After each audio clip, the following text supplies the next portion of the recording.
কান্নার পানির দাম কত জানুনি? চোখের পানির দাম কত জানেননি? কঠিন কিয়ামতের ময়দানে আল্লাহ নবী জাহান্নামের পারে দাঁড়ায় দাঁড়ায় কাঁদবে আর বলবে, হে আল্লাহ, জাহান্নামের ভিতর আমার উম্মতেরা আছে, উদ্ধার কইরা দাও আল্লাহ, তাদেরকে মাফ কইরা দাও। আল্লাহ রাব্বুল আলামিন, আমার আল্লাহ তাআলা জিবরাইল ফেরেশতাকে বলবে, জিবরাইল, আমি আল্লাহর কুদরতি দরবারে পানির পাতিল আছে, পানির পাতিল নিয়ে যাও, আমার নবীর কাছে নিয়ে দিবা। নবীকে বলবা এই পাতিলের পানিটা জাহান্নামের ভিতরে ছেড়ে দেওয়ার জন্য। রাসূলের কাছে জিবরাইল পানির পাতিল দিবে, আর জিবরাইল ফেরেশতার কাছ থেকে রাসূল পানির পাতিল পাইয়া পানিটা জাহান্নামের ভিতরে ছেড়ে দিবে। জাহান্নামের আগুন ঠান্ডা হয়ে যাবে, নিভে যাবে। দিলের নবী, আমার আপনার নবী রাহমাতুল লিল আলামিন এমনি ডাক দিয়ে বলবে, জিবরাইল, এত দামি পানি কোন জায়গা থেকে এনেছো? এটা কি হাউজে কাউসারের পানি না জমজম কুয়ার পানি? জিবরাইল বলে, নবী গো, এটা হাউজে কাউসারের পানি না, জমজম কুয়ার পানি না, এটা কিসের পানি? আল্লাহ রাব্বুল আলামিন তখন ডাক দেয়, বলো জিবরাইল রে, আমার নবীকে বলে দাও। এমনি জিবরাইল ফেরেশতা তখন ডাক দিয়ে বলবে, এই আল্লাহ নবী দুনিয়ার জমিনে আল্লাহকে ভয় করে চোখের পানি ছেড়ে, আল্লাহর বান্দা চোখের পানি ছেড়ে ছেড়ে কাঁদছে, এই কান্নার পানিটা আল্লাহ তাআলা জমা রাইখা দিছে। আপনি করিগর গভীর রাইতে তাহাজ্জুদের নামাজে রাত কাটাইলে গভীর রাইতে আর ঘুমায় না, এমন অনেক মানুষ আছে। বহু লোক আছে, অল্প বয়সের আছে, মহিলাদের মধ্যে আছে, পুরুষের মধ্যে আছে। কত মানুষ শেষ রাইতে আর ঘুমায় না, ওযু বানাইয়া তাহাজ্জুদের নামাজে দাঁড়াইতে যায়। তাহাজ্জুদের নামাজ পড়ে ভিক্ষুকের মতো দুইটা হাত আল্লাহর দরবার বাড়াইয়া দিয়ে বলে, আল্লাহ,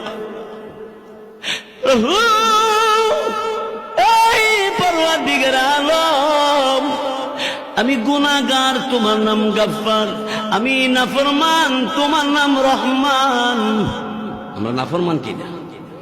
আল্লাহর নাম রহমান। আল্লাহ, তুমি দয়া করে আমি নাফরমান রে তুমি মাফ করে দাও। চোখের পানি ছেড়ে ছেড়ে কাঁদতে কাঁদতে কুদরতি কদমে, আল্লাহর কদমে সিজদায় পড়ে কান্দে, বলে, আল্লাহ তুমি আমার মাফ করো। আল্লাহ রাব্বুল আলামিন ডাক দিয়ে বলে, এই এই বান্দা বান্দি, আমি আল্লাহ রাব্বুল আলামিনের দরবারে এইভাবে কান্দ করে ঘর এলাকার কত মানুষ ঘুমের ঘরে ঘুমিয়ে আছে, লোকগুলি মাথা বালিশে, শরীরের মধ্যে কম্বল, এত আরামে ঘুমিয়েছে, তুই ঘুমাস না? তুই আমি আল্লাহর কুদরতি কদমে সিজদা।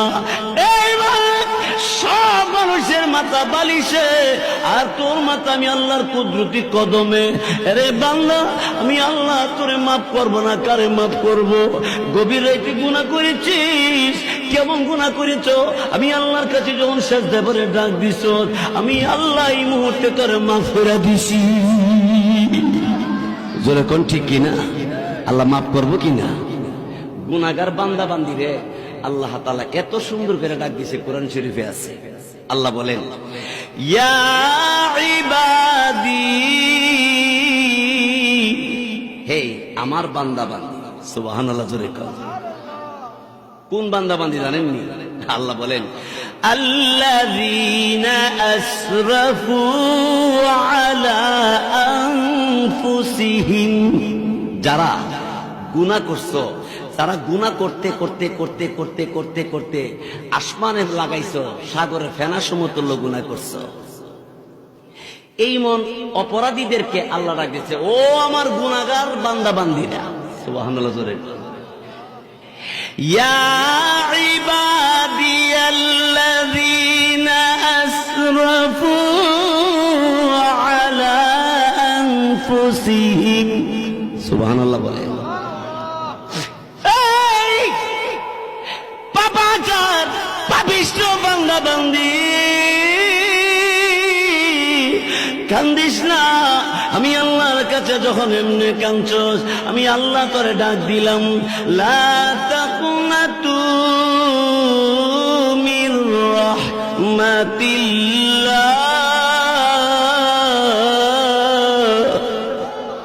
আল্লাহু আকবার। আমার আল্লাহ ডাক দিলেন, এই বান্দা কি পরিমাণ গুনাহ করছো, সাগরের ফেনা সমতুল্য গুনাহ হয়ে গেছে, জমিনে পাহাড়ের চাইতে তোর বেশি গুনাহ হয়ে গেছে। কান্দিস না, চোখের পানি ছেড়ে দিয়ে আমি আল্লাহর কাছে যখন মাপ চাইছো, এই আমি আল্লাহ ঘোষণা দিলাম, লা তাকুনাতু মির রাহমাতিল্লাহ।